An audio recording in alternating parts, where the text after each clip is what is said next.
Hai, saya Farida, pengampu mata kuliah pengantar data spasial. Modul pada minggu kelima kali ini adalah membahas tentang jenis-jenis peta. Materi yang dibahas pada segmen kedua kali ini adalah tentang peta berdasarkan jenis datanya. Berdasarkan jenis datanya, peta dibagi menjadi dua, yaitu peta topografi dan peta tematik. Peta topografi adalah peta yang menggambarkan bentuk relief permukaan bumi, yaitu tinggi rendahnya permukaan bumi dengan menggunakan garis kontur. Garis kontur adalah garis khayal yang menghubungkan tempat-tempat yang memiliki ketinggian yang sama.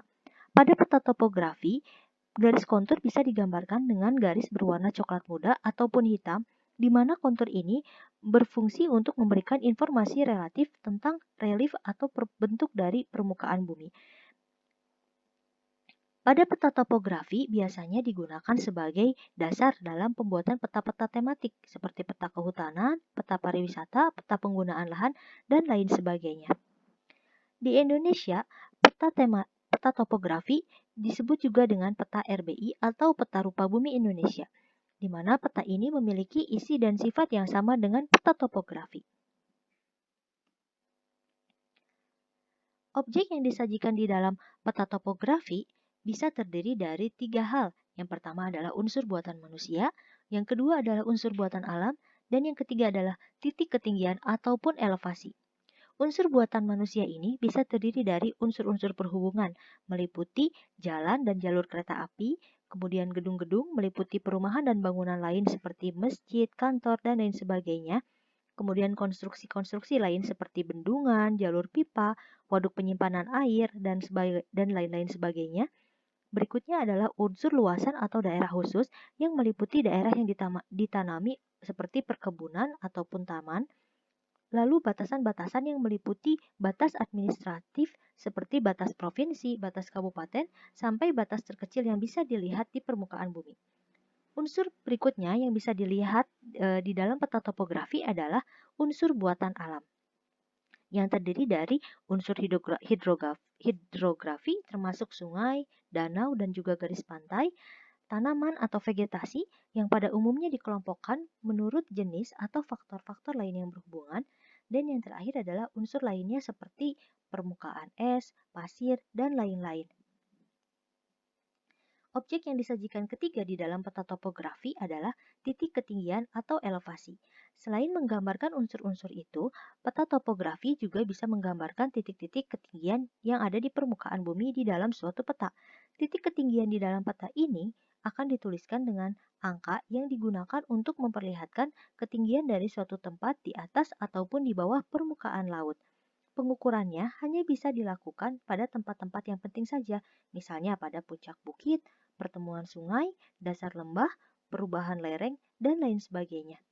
Inilah kelebihan dari peta topografi, karena dengan peta topografi bisa digambarkan tentang bagaimana objek titik ketinggian di mana kita bisa mengetahui ketinggian dari suatu tempat dan bisa memperkirakan tingkat kecuraman atau kemiringan lereng dari suatu lokasi.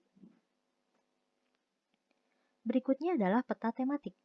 Peta tematik ini yaitu peta yang hanya menampilkan sebagian permukaan bumi yang ingin ditampilkan.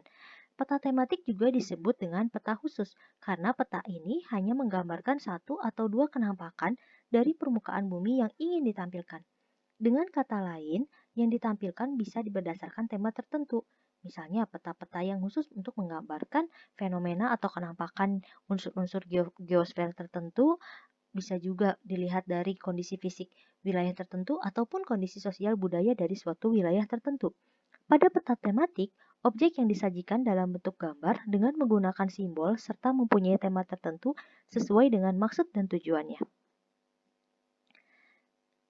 Peta tematik memiliki beberapa ciri, di antaranya yang pertama adalah memiliki tema khusus. Dari pengertiannya, kita tahu bahwa peta tematik adalah peta yang dibuat berdasarkan tujuan khusus. Karena dibuat berdasarkan tema tertentu, maka peta tematik ini memiliki tema khusus seperti misalnya tema tentang persebaran hutan lindung di Indonesia. Jadi peta tematik yang disajikan ini hanya menampilkan wilayah Indonesia dengan keterangan yang termuat hanya sebatas persebaran hutan lindung di wilayah Indonesia. Kemudian Yang kedua adalah datanya itu bisa berasal dari peta yang telah diolah atau di-overlay. Karena peta tematik ini merupakan peta khusus, maka keterangan yang termuat di dalamnya pun bisa menjadi lebih detail. Data-data yang mendetail ini bisa berasal dari berbagai peta lain yang telah diolah kemudian disajikan ulang sehingga tampak lebih rapi dan mudah untuk dibaca juga dipahami. Berikutnya adalah informasi yang disajikan hanya terbatas terhadap tema yang dipilih. Sebagai contoh, misalnya peta tematik yang menyajikan persebaran penduduk. Maka di sini peta yang disajikan adalah hanya tentang kepadatan penduduknya saja dan batasan-batasan wilayah dari wilayah administratif yang tercakup di dalam petanya. Contoh lain dari peta tematik adalah peta dari jenis tanah. Di dalam peta ini hanya menampilkan jenis-jenis tanah dari suatu wilayah. Dan yang berikutnya misalnya contoh distribusi dari hujan. Di sini hanya menampilkan tentang informasi tentang hujan saja tanpa ada kelengkapan informasi lainnya selain dari curah hujan.